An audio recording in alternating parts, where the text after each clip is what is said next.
On 99.9 Santa Barbara's KTYD, the Morning Mojo. It's 8:19 on this, it's going to be a warm Tuesday for sure. Maybe 90 degrees for a high. Got a special guest here. Yeah, let's welcome Sam Dover from the Channel Islands Marine and Wildlife Institute into the studio. Good morning. Good morning. It's good to see you. You know, kind of interesting, a couple weeks ago, maybe less, I was watching KTYD and they were featuring a story about a sea animal, mammal, whatever you want to call it, that had washed up on the beach and how to approach an animal that's sick.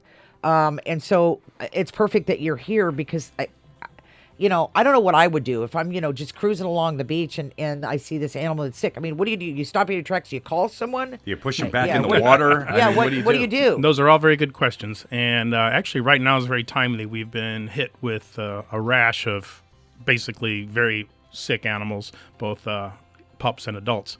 And if it's a pup or an adult, basically the best thing to do is don't touch it. Mm-hmm. So stand back, get a good assessment of it. The most important thing is get a location and then give us a call. Okay. And we have a hotline number. All right. And I'll give that to you real quick. Yes. Sure. It's 805-567-1505. Okay. So you can report at that, or you can go online. We have an online reporting website, or you can talk to Harbor Patrol, lifeguards. They're all aware of us, and they'll give us a call. Then we'll send somebody down and take a look. That's very cool. So now give us a little of your background, Sam. You're a veterinarian, right? Yes, I'm a veterinarian. My wife and I founded this organization basically in 2006.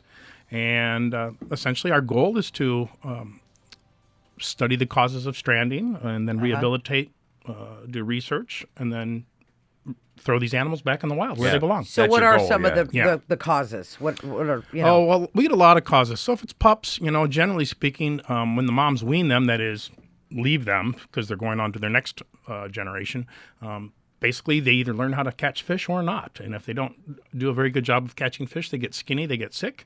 And I'd say that's probably 90% of our calls, sea lions that are just starving little pups. Mm-hmm. This time of year, we're also seeing what we call domoic acid. It's from an algae bloom, so you've heard of the red tides. Yes. Yeah. And it's essentially a natural occurring algae that has a toxin in it. And it builds up through the food chain, through the fish. And then typically it's an adult female that we see. And they'll be on the beach either semi-comatose or having a seizure or just acting abnormal or in an abnormal location. So what you mean is that like this red algae or whatever it is. Yeah. The food that the sea lion eats will eat the algae. Correct. And then they'll eat the food. And it doesn't break down. Yeah. Correct. Yeah. So it's a toxin. Yeah. And it's a naturally occurrent toxin. Sure. And we are seeing it. We see it most years, but not every year. But right now, this time of period, we're seeing a lot of it. Now, why is there so many now? Yeah, I've heard that there's more than ever of these stranded sea lions. Right, and there's some theories on it, but there's actually a group out of USC that studies the harmful algae blooms, is what the big topic is called. But they're happening all over the world. But specifically this time of year, we think it's associated with all the rain we had. Oh, so all the nutrients come down in the ocean, and then it's like a fertilizer for the algae, and then it basically blooms. I see. Yeah. And then the toxin occurs naturally. So what happens if you're walking your dog? Maybe you're on a no leash beach, and you see a sea lion that's beached. What do you want to really quickly grab your dog, or absolutely, yeah. What people have to remember, these are wild animals. You may be used to seeing them in zoos or on TV, and they look fun and they have big eyes and they want to play. Yeah, they're very cute. However, they are wild animals and they will bite. Yeah. And so not only will they bite your dog, they'll bite you.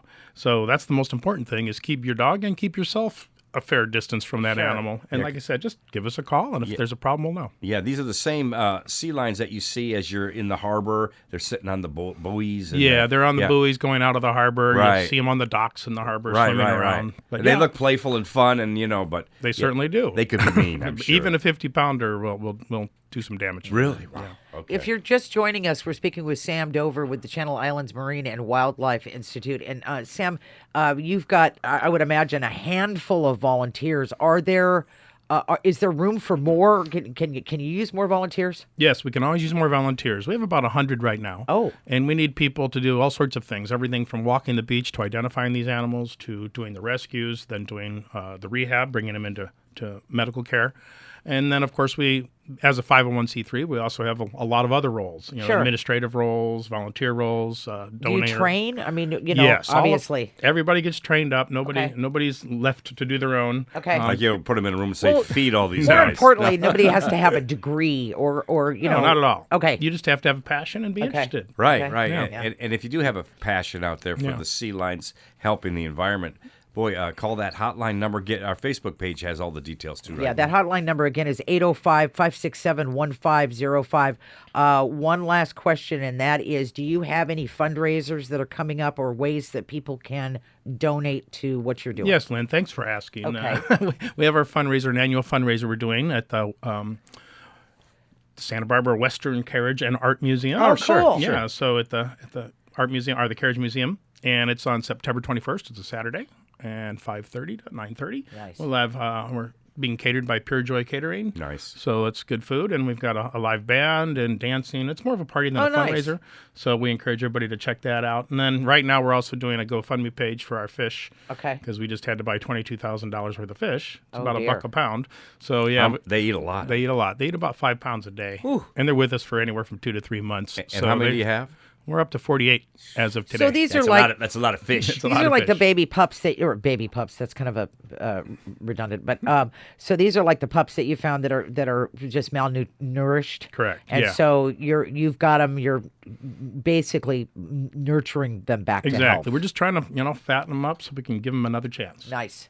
You Very, do good very work, cool. man. We appreciate you. No, thank you. Really, It's- very it's- much so. You should get involved if you love mammals, I guess. Yep. If you love the sea lions, you want to help out, boy, it's a great organization to get involved with. Yeah, well, it's like I said, we're all passionate, and Yeah, I can tell there's a lot of fun that can happen as well. Yeah, Right no on, kidding. right on. Want some information on this? It's the Channel Islands Marine and Wildlife Institute. You can find the link right there on the KTYD Facebook page. Sam, thank you Thank you, so man. much. Thank you, Lynn. All Thank you, right. Bill.